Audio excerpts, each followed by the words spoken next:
Hi everyone. Guess you're wondering why I'm wearing this thing. We are doing an episode on Paco Rabanne today, and he used chain links to create these magnificent pieces. Paco Rabanne is, I think, a very interesting designer. First of all, God bless him, he's still alive. He's 86 years old. He was born in the Basque part of Spain, and at the time he was born, the Spanish Civil War was going on. His father was executed. They escaped to France, and his mother, I guess prior to that, had been the major seamstress for Balenciaga in his first boutique. So when he got to France, he was doing sketches for Dior and a couple of other designers, and he launched his own career in the mid-60s. He started off by making jewelry, and then around 1966 he created his first metal dress. Now, I've used this reference in the past. Everything that we do hopefully will bring us to a point where the information we gather will be useful. He actually worked for an architecture firm, and you can see that influence and impact on his designs. When you say Paco Rabanne, most people think of Barbarella and the incredible dress that he created for Jane Fonda. But he became kind of the enfant terrible of the 1960s, excuse my horrible French accent.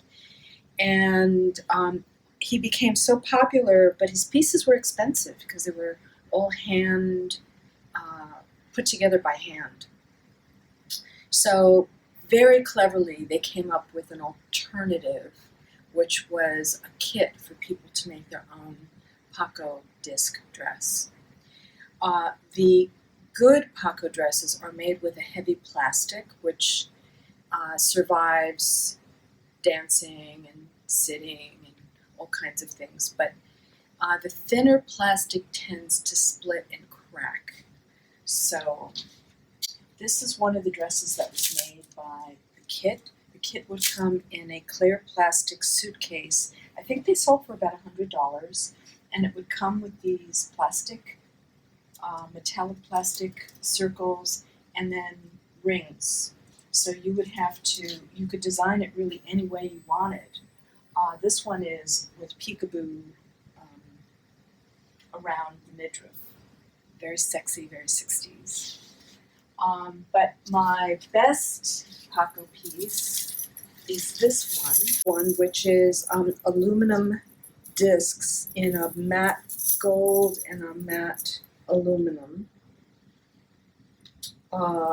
It's got a pretty nice back, and can you imagine the amount of time it takes to link all of these things together? This one is missing the Paco Rabanne cartouche that they typically have, but I'm 99% sure this is a Paco dress. I bought this at auction in Paris maybe 20 years ago, maybe 15 years ago.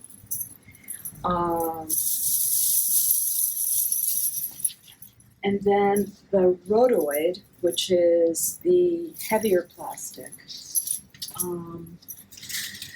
is this tunic, which I love because it has fringe, the circular fringe on the hem and on the end of the cuffs. People that used to love to wear his dresses are Françoise Hardy, the famous French singer.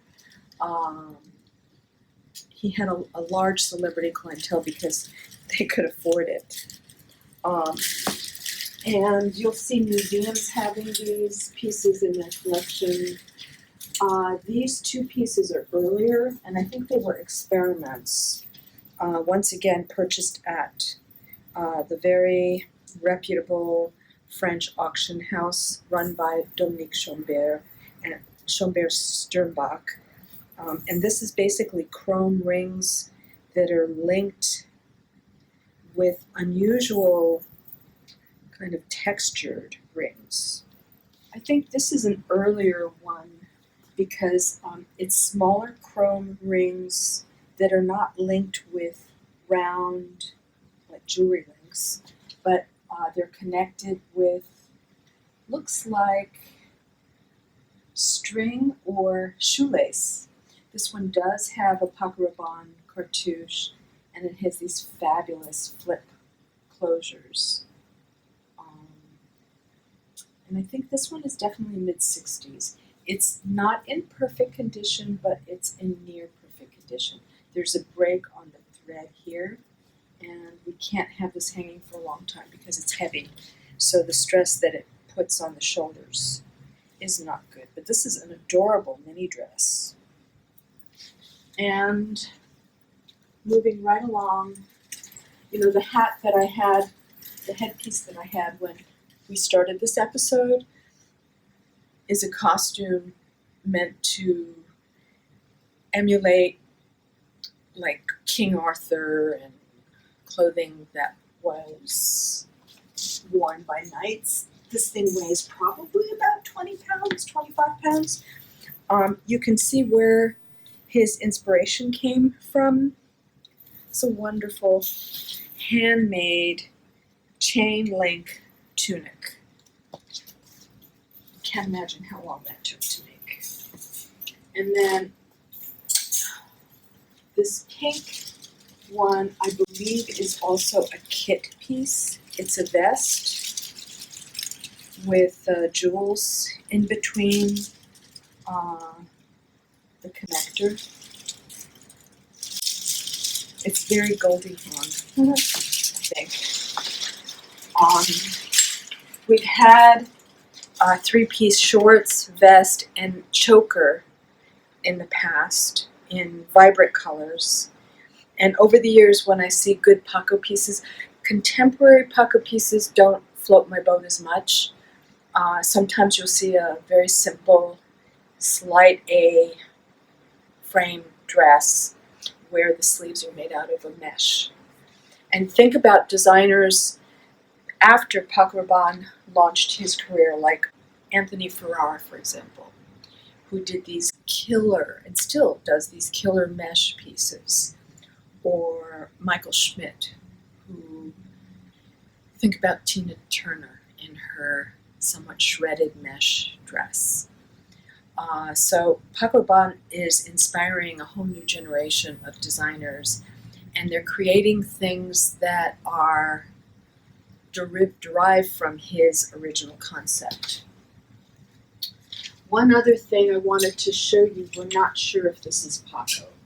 I haven't been able to find anything even close. It's a skirt with suspenders and the star, and it's really more, I don't know what you call this chain. It's not like the others, but I like this because it reminds me of something from like the late 60s, 68, 69. And then last but not least, a few years ago, I went to an auction where, sadly, the woman whose things were being sold had passed away, and she was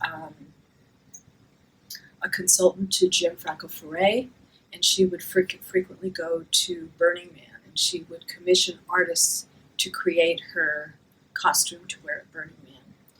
And I purchased 3 of her pieces because I thought that's going to be the next collectible, like museum-worthy thing.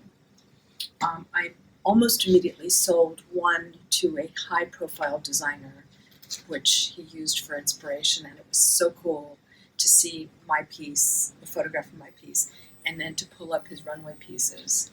But one of the things that I had, and I'm hoping I can give this to Beyonce, is this amazing beehive that is put together. It's leather, and it has ball and chain backing. to kind of hold it all together and strategically. So this would be the front, so the boobs don't hang out. But you can see how there's definite inspiration in the way this thing is architecturally constructed. Very reminiscent, actually, of this, even though this is more of a hexagon versus a circle. And, I just love finding unusual pieces. And to get the backstory is precious as well. I don't usually get that, and my mind would explode. We just have too many things in here for me to remember it all. And last but not least, I acquired this Couture piece of Paco Rabanne just this week. It is 1984, and the front is jeweled with drop crystals and gold balls, but it's in beautiful condition, and it's not something that I think will fly out of the store, but I've never seen anything like it before, so I couldn't help myself. But yeah, so Paco Rabanne's still alive and still doing business. His perfumes, I believe he just launched a men's line this year, and we have many accessories by him, purses and belts, and we'll put more reference material for you up at the end or beginning of the episode. But I do want to mention that one of the things that I think you all appreciate, if you get excited about learning more and Googling information on certain things that we show you, I just became aware of another YouTube channel. The woman's name is Amanda Halley, Halley. I believe she's based out of England. Her episodes are really well done, and so if you have still have an appetite to see more, digest more information on fashion and history, check that out. And besides that, I will say to all of you that have been watching us for about a year, know that I greatly appreciate it. If you're new to this channel and you like this episode, please give us a thumbs up and subscribe if you want, and you'll get notification when future episodes are online. We're getting close to the 50,000 subscriber mark, and I'm happy to say that many people who have purchased things from our website have sent us photographs of themselves wearing these things, and we'll do kind of a tribute to our tribe when we hit 50,000. So if you are one of those people that have been inspired to go to our website after an episode and actually purchase something, we'd love a photograph of you. So, and you can do that either through our email or just send us a comment on the YouTube channel. I'm a big fan of Paco Rabanne, as you can tell by the number of pieces I have. And we'll have some great photographs to give you a better idea of how these things are constructed. So be safe, be well, and we look forward to hopefully seeing you in the store sometime in the not so distant future. That's it for now. Bye.